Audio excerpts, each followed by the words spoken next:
কিনে আগে বাড়ি বানায় না আগে ওই মেশিন কিনে, তাইলে বোঝা যেত। আমাদের বিত্তশালীরা তো আমাদের দেশে চিকিৎসা করে না, কেননা আমাদের দেশের 80% রিপোর্ট বলে ভুল হয়। এই জন্য দেখবেন অসুস্থ হইতে দেরি, চুপে চুপে ইন্ডিয়া যেতে দেরি করে না, চুপে চুপে সিঙ্গাপুর যেতে দেরি করে না, চুপে চুপে থাইল্যান্ড যেতে দেরি করে না, আমেরিকা ইংল্যান্ড যেতে দেরি করে না। হইতে পারতো আপনি মেশিন কিনছেন বটে, কিন্তু আপনার মেশিন যদি ভুল রিপোর্ট দিত আপনি কি করতেন? তাইলে তো প্রতিদিন খাইতেন আর প্রতিদিন হাসপাতালে যেতেন। আজ পর্যন্ত তো আপনার জিহ্বা ভুল রিপোর্ট দিল না।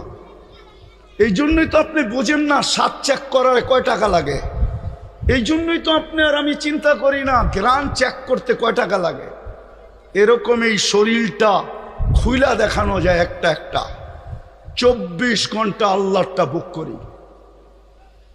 এই জন্যই তো আল্লাহ এক জায়গায় বলছেন, আফা হাসিবতুম আন্নামা খালাকনাকুম আবাস, তোর ধারণা কি তুই অনর্থক সৃষ্টি?